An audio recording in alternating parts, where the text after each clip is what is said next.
Okay, everybody, we need to learn and wake up and understand and realize that protesting and riots do not work. They have not worked throughout all of history. So it's just crazy to think that what everybody is doing right now is going to evolve in some solutions. In the course of my lifetime, I'm going to run over some events of protesting and rioting through my past 65 years or so. And I'll first start off with the Vietnam War. The Vietnam War protesting that occurred in the 60s and early 70s. I was a little too young to understand the full intention of everything going on, but hey, anti-war, I can understand that and I can believe that. But you'll remember the students at Kent State University that got killed, murdered by the National Guard. All the rioting and protesting going on against the Vietnam War. Didn't do a damn thing for anything. Look how many hundreds of millions of people have been killed in the act of war. Look how many trillions, probably hundreds of trillions of dollars in the past 50, 60 years spent on wars. None of that protesting did a damn thing for that. All the countries we invaded, stealing their gold, their resources, their oil, none of that made any effect of the protesting and the riots that went on in the 60s, because look how out of hand everything got. Now, what about the civil rights movements in the mid-60s? Seems like the 60s were pretty volatile times. You know, that's when I was growing up watching TV, with the parents in the living room. But the whole Martin Luther King thing, all the protesting, and when he died and got murdered and killed by the FBI, all the rioting and protesting for civil rights. Well, look, that hasn't done a damn thing to correct the problem. All that looting, burning, rioting, killing, murdering, police brutality, all for nothing. Because look what's going on today. There has been no civil rights. Nothing has been rectified from that whole group of rioting and protesting. Now let's get up into the 90s with the Rodney King incident. Police brutality. All the riots that happened during that incident and the acquittal of those 4 henchmen that end up moving up to northern Idaho, hiding out with the armed militia groups up there, did nothing, because that's what's going on today. Nothing was solved. This police brutality is even more rampant with our police state militarized police departments around the United States of America. Nothing came out of that. Look how many black people were beat up and killed and abused, and brutality has been exhibited in the streets. Nothing occurred. Nothing happened to solve the problem of discrimination, prejudice, bias within the United States of America. And let's just go around the world. Let's jump to Wall Street, to Occupy Wall Street. All the protesting going on there. The people on the streets on their knees and sitting down, the police spraying pepper spray right in their face. How crazy is that? Nothing was solved out of that. Your freaking elected officials put quantitative easing 1, 2, 3, and 4 ever. We don't even know how many trillions of dollars have been printed up to go to that upper 1% of the 1%, to go to these globalists. Nothing was solved during Occupy Wall Street. The situation just got worse. The economy just got worse. There's absolute total depression. Eat the poor, eat the rich, eat the poor, eat the rich. Occupy Wall Street was about mass unemployment. It was about bias among courts and law enforcement and a lack of accountability among the powerful in the United States. Economic inequality is hitting the African American community harder than ever. The rate of COVID-19 infection among African Americans is much higher. While America's billionaires have gotten richer amid the pandemic, the unemployment rate has risen to 20%, and that disproportionately affects African Americans. Not surprising that the sentiments of Occupy Wall Street are appealing right now. Whole streets! Our streets! Whole streets! Our streets! Our streets! Our streets! Our streets!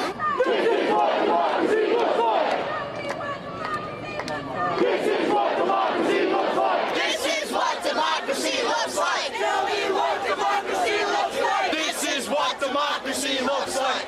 haven't changed very much since then. My hair was certainly a lot longer, and I was among the demonstrators, taking it all in. We need to design our own blueprint, and we need to start implementing it in the streets. Parallels between the two movements, one primarily white, the other primarily African American, cannot be overlooked. If the similarities were not striking enough, take a look at the fact that the George Floyd protesters just had a standoff with the NYPD, with mass arrests taking place on a bridge connecting Brooklyn and Manhattan. George Floyd! George Floyd! You do not wish to be arrested. You must leave this area now by exiting behind you.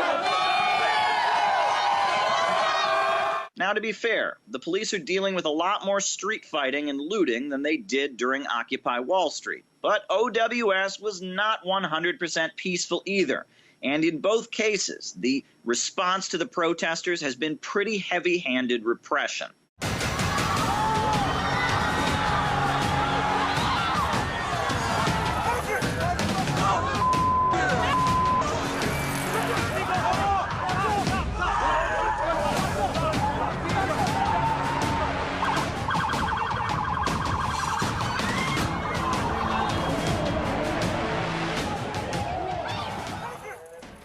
There has been a depression since 2008 and 9. They call it a recession, but look, let's make a real situation out of this. It is a full-on depression. The lines, the food lines aren't out in the streets. The bread lines aren't out in the streets. They're in the grocery stores, the grocery store lines with debit cards. And we'll jump up into today. Once again, police brutality, all these riots, all these protestings, all this I can't breathe, Black Lives Matter, the Antifa stuff. Well, that's a whole nother freaking issue there that we need to figure out what to do with that crap. But nothing was solved. All the decades and decades from the beginning of the 60s to today has done not a damn thing to correct any of these problems. Not a damn thing. And your congressmen and senators are just laughing, feeding the globalists, feeding the fascist system, the corrupt politicians. Now you can see how the lockdown with this coronavirus has stymied the economy.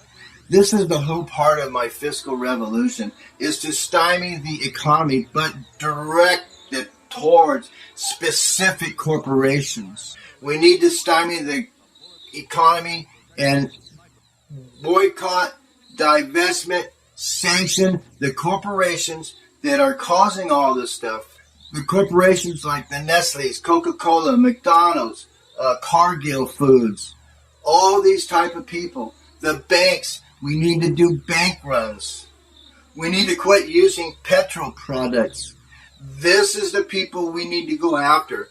And we need to stand and protest, align the streets in front of the houses of our congressmen and senators and let them know directly we're freaking pissed off with them and that they are not going to be reelected. And this is the whole problem. You freaking stupid people, sheeple, keep reelecting these assholes in the Congress and the senators. And this whole freaking president thing has just gone bonkers since the Reagan days. It's all a farce. Your vote don't work.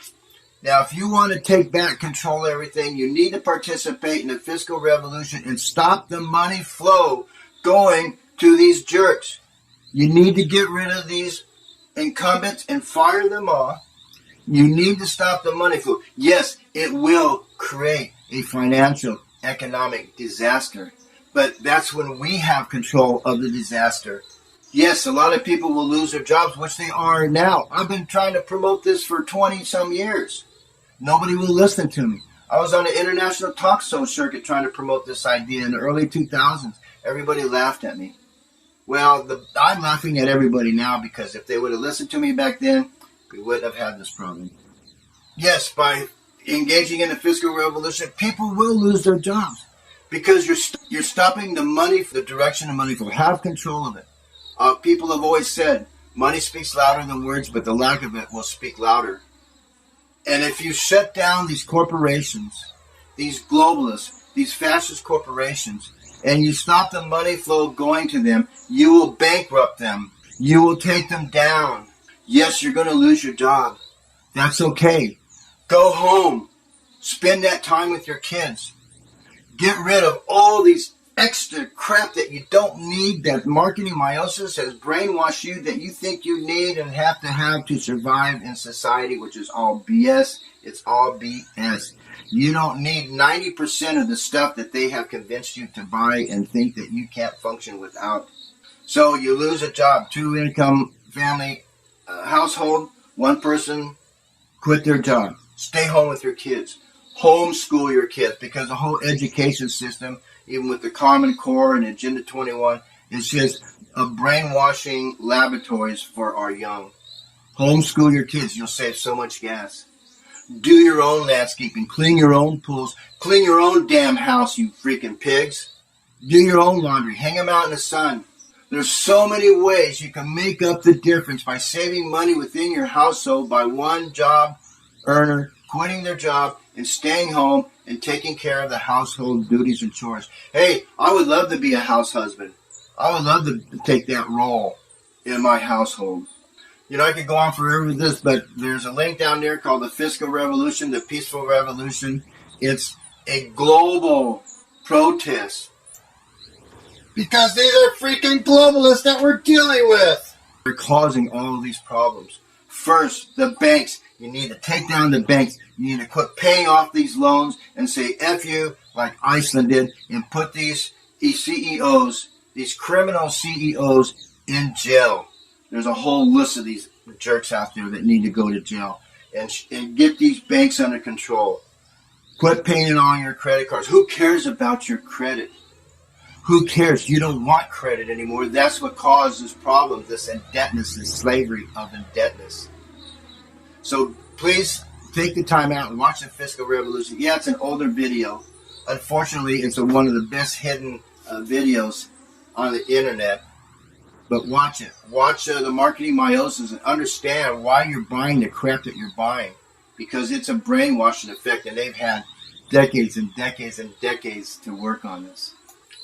So everybody, quit wasting your time running the streets, rioting, protesting, looting, allowing these other organizations to put a bad name on the good, peaceful people doing this. Because this stuff doesn't work. I've proven to you it doesn't work. The history of humanity in protesting and rioting does not work. It might come out with some temporary solutions, resolutions, but overall, it doesn't work. It doesn't work. What will work is to boycott, divest, and sanction the companies that are behind all this, that want this disorder, that are making billions and billions of dollars off of this. Stop the money flow going to their pockets. That's how you take this down. That's how you take down this whole process here. That's how you take control of your country. Yes, there's going to be some suffering. It'll be like a voluntary lockdown. But that's okay, because now we're doing it and we have it under control. Okay, I'm Dr. Minnow. I don't expect this video to get a lot of publicity because it is totally anti the system. But it's the only solution, folks. This is the only thing that's going to solve the problem and take all of this crap down to where we have control. And the other part two of this is to get rid of these congressmen, these senators, these presidents, these jerks that are supposedly running the show here. And you'll let the Illuminati, the elite above them, start shuttering their shoes. We need to go after the kids. See, this is why this is all happening, because all these old farts are ready to die off. They want to see something happen in their lifetime that they've been working on, for 80-some years. These Rockefellers, these Rothschilds, these Soroses, these are just a bunch of scraggly old face farts, man. So they want to see something happen. We need to work on their kids. We need to go after their kids, and we need to let them know, do not continue the criminal activity of your parents. And just think, if people did what I have laid out for you through this Fiscal Revolution and through another video I put down there, if I were president or ruler of the world, that all this technology and their surveillance states would be working for our benefit, that we will be looking for corrupt politicians and senators for the crimes that they're committing. And just imagine there would be no more wars going on, but there'll be world peace. Okay, that's enough. I'm Dr. Meadow, Pura Vida from Costa Rica. I'm sitting down here watching the world collapse as a third party, but unfortunately, I think the corporations got their talons in this country, so I'm fighting it down here too, folks. I'm fighting it down here. Continue the fight, continue the fiscal revolution, and take down America fiscally, because fiscal death is worse than physical death, because you have to live with your pain every day.